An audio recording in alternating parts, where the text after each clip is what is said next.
I was thinking about my experiences in high school and in the Army, and about the establishment's desire to make me a tough person.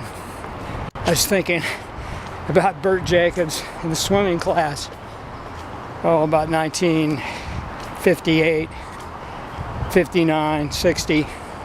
Anyway, he gave out squats, and actually it wasn't that big a deal. I mean, he hit you hard with a tennis, bend over at the edge of the pool, and then he'd smack you with a tennis shoe, and it did sting.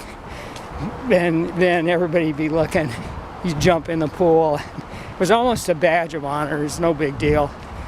And then in the Army, all that toughness building. And I think it's important to be tough. I mean, in order to get through this life, you have to endure some hardship and toughen yourself up.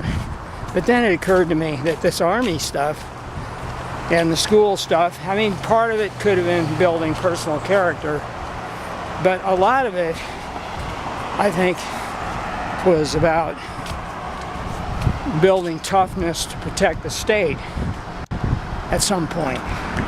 And I've been thinking about it. I just let the state defend itself.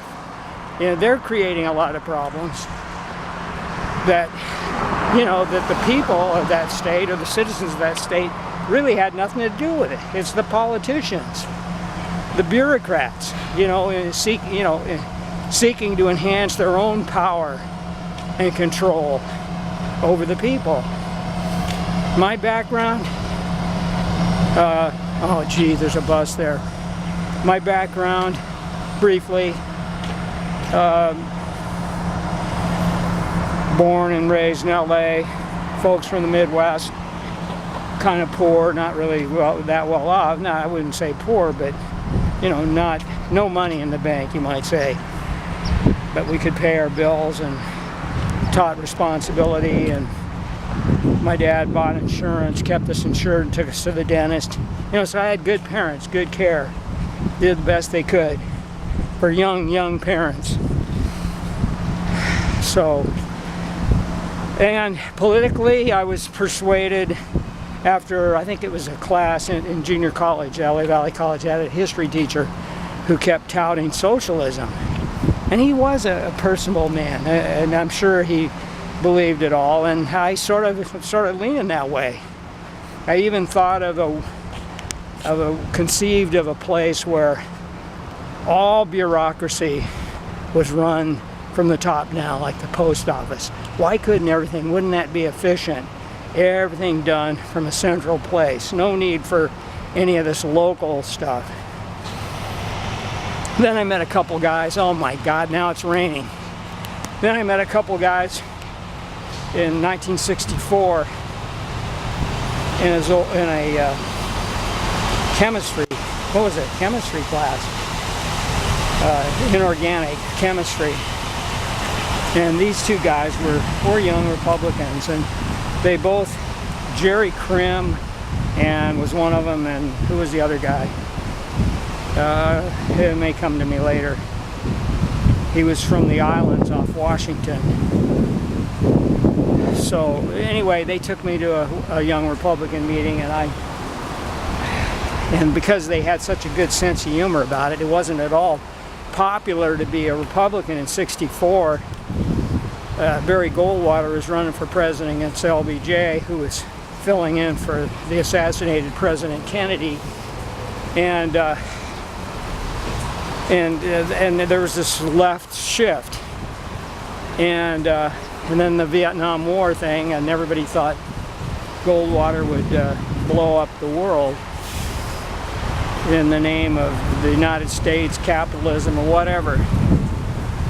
But instead, well, he lost in a landslide, and even though I voted for him, and I'd read his book, Conscience of a Conservative, and I would say it's more of a libertarian. Look, even I've reread it, and it's really not a Republican so much perspective.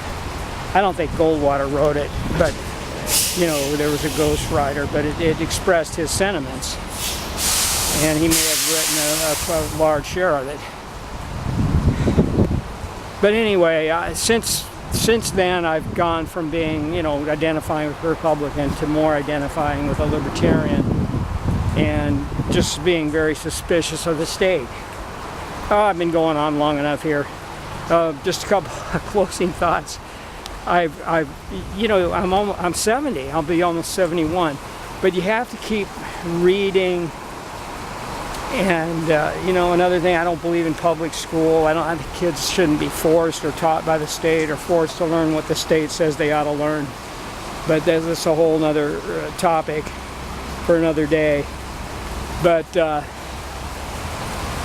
I just believe in letting people be free and defend yourself. Isn't that what I started out about?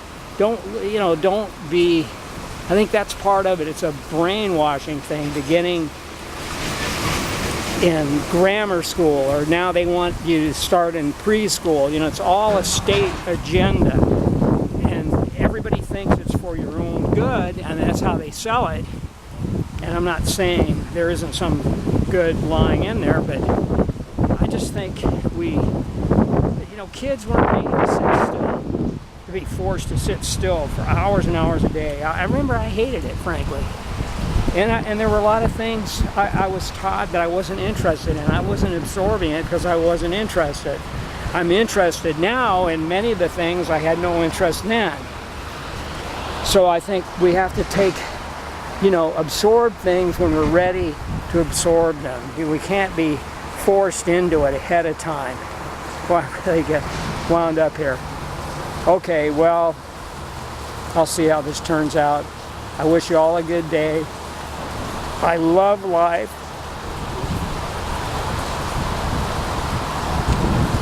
I love people.